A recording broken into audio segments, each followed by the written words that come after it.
more than a month since 700 people were forced out of the homeless shelter on Long Island because the bridge to get there was deemed structurally unsound. The evacuation was so hasty, most residents were forced to leave their personal belongings behind. The city still hasn't provided alternative housing, and as more time goes by, patience is growing thin. A protest last week was followed by a tense public meeting where homeless residents and advocates demanded solutions. All this is drawing attention to the way the city and state managed the local homeless population last year. Legislation to enact a so-called Homeless Bill of Rights was filed on Beacon Hill. It included safeguards against employment discrimination, access to medical care, privacy protections, and even guaranteed the right to vote. That bill has languished in the legislature, but it could get more interaction now. My next guests actively advocate for homeless rights. Julia Tripp studies social studies at UMass Boston's McCormick Graduate School. She was once homeless herself. And Robin Frost is the executive director of the Massachusetts Coalition for the Homeless, the group that proposed the Homeless Bill of Rights. Welcome to you both. Thank you. So I'm interested in hearing your story. You were homeless for a while. What happened? Well, people misunderstand sometimes what brings people to homelessness, and they look at people who are homeless and figure there's something that they're doing wrong or something that's wrong with them. And it may go back to issues in their family, histories of trauma. And I think a lot of people don't understand that, and so for me that was definitely the case. Did you ever have alcohol or drug abuse dependency? After I became homeless, yes. After you became homeless? Yes. Yeah, I became homeless at a time when I was running my own newspaper.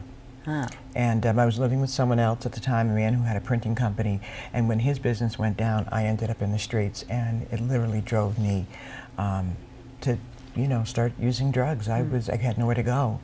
How'd you get out?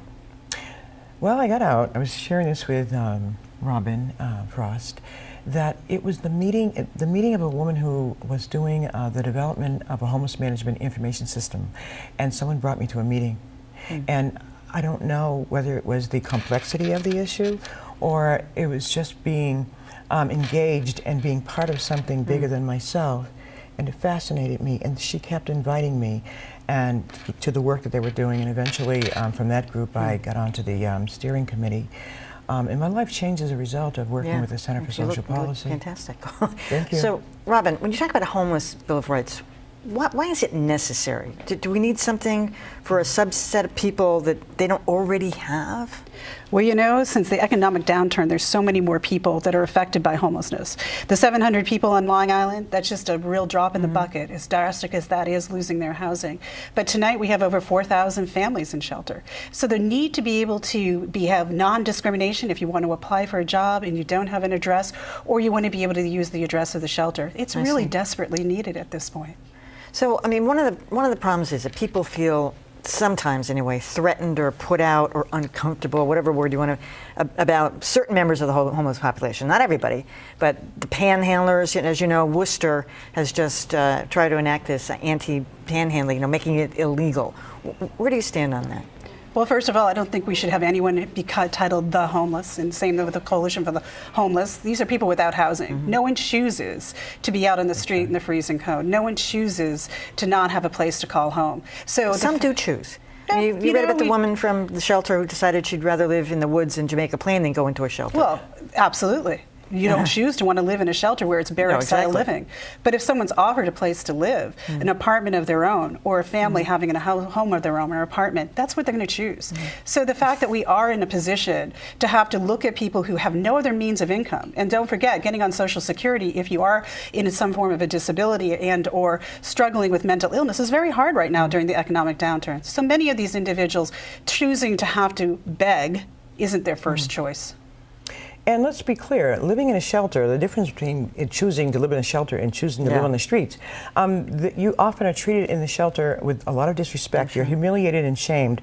And I think a lot of people are choosing that, which gives them more rights and gives them more freedom. What about the complicating factor, Julia? I'm interested in your take on this, on mental illness. I mean, in some cases, severe. We saw some of the people who went to the meeting the other day in Jamaica Plain, I think it was, really had severe emotional, and they're troubled.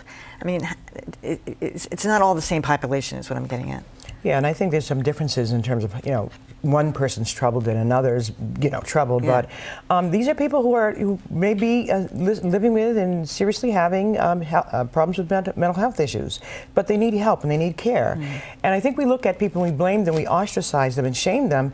And I think that we need to understand what's happening. I know that for myself, I have a history of trauma, and many of the people, I think 90% of people who are living in shelter situations or who are homeless have histories of abuse, and that has led to it can actually trigger or exacerbate mental health or mental illness. Going back to the panhandling thing, though, which is just a whole separate thing.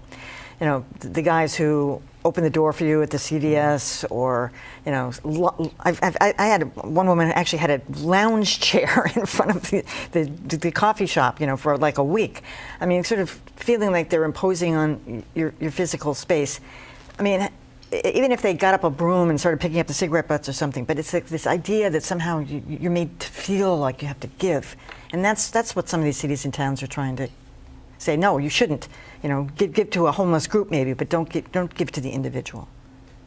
Well, I can't really speak to people's tactics and looking at money. I think, again, we need to bring it back to the fact that the level of poverty in our state, in our nation, is beyond anything. And today there was a release that 1 in 30 children on this last 12 months was homeless in our nation. The fact is that poverty is what drives people to the point of being in the place that they need to get to. And I think we really need to drill down and understand why we're living in a place that's poverty. This is Massachusetts. Worcester's a good, wealthy community. Nobody should be out there panhandling, except people are living an immense amount of poverty. I hardly think any one of those people are related to Donald Trump. They're poor individuals. All right, Robin Frost and Julia Tripp, thanks so much for coming today. Thanks for having us. Thank you.